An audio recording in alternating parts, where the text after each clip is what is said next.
ఈరోజు కూటమి ప్రభుత్వం చర్యలు చూస్తుంటే ఎంత నీచంగా తయారైందంటే, ఎలక్షన్ ముందేమో మేము తప్పితే ప్రజలను ఆదుకునేవాడు ఎవడు లేడన్నట్టు పెద్ద పెద్ద మేనిఫెస్టోలు అబద్ధాలు ఇచ్చేయడం.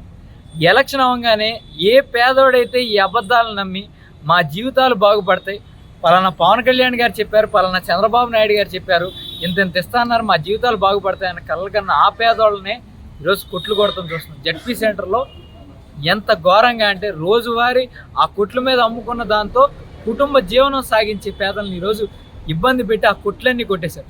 కనీసం ఎందుకు కొట్టారని టీపీఓ గారిని అడిగితే నాకు కమిషనర్ ఆర్డర్ ఉందంటారు. కాదండి, వీళ్ళు కోర్టుకు వెళ్ళారు, కోర్టు నుంచి స్టేటస్ కో ఉందని చూపిస్తుంటే స్టేటస్ కో లేదు, ఏం లేదు, కోర్టు మాకు సుప్రీం కాదు, కమిషనర్ సుప్రీం అన్నారు.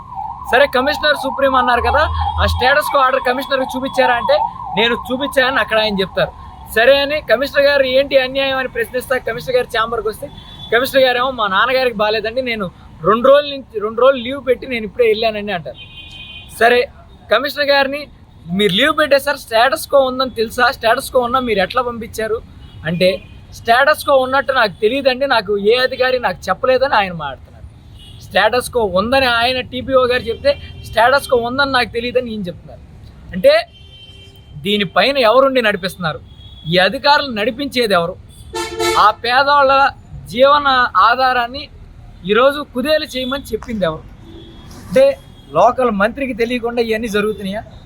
అక్కడ లోకల్ ఇన్ఛార్జీలకి తెలియకుండా ఇవన్నీ జరుగుతున్నాయా? అంటే పేదవాళ్ళ బతుకులు నాశనం చేయడమే మీ ఎజెండానా? ఇదొకటే మిమ్మల్ని ప్రశ్నిస్తున్నాను. ఈరోజు కమిషనర్ గారు చెప్పిన దానికి టీపీఓ గారు చెప్పిన దానికి నేను మీడియా వాళ్ళకి కూడా ఇస్తాను. నేను ఏదైతే కాల్ వాళ్ళతో మాట్లాడానో అవంతా రికార్డ్ చేయడం జరిగింది.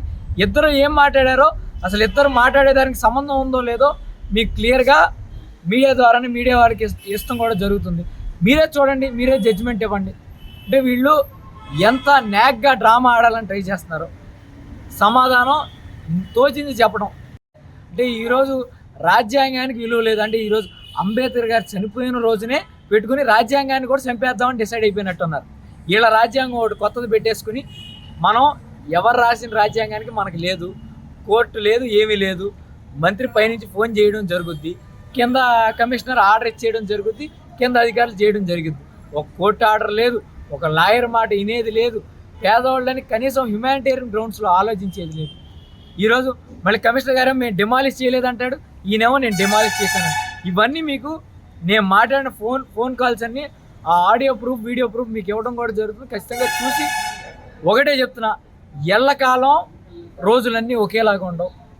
ఎవరైతే అధికారులు ఈరోజు పేదల మీద పడుతున్నారో, ఎవరైతే అధికారులు నాకు మంత్రి ఉన్నాడు నన్ను ఏం చేయలేరండి, మంత్రి తలకిందులు అవడం ఎన్నో రోజులు పడద్దు రాజ్యాంగంలో, అది తెలుసుకోండి.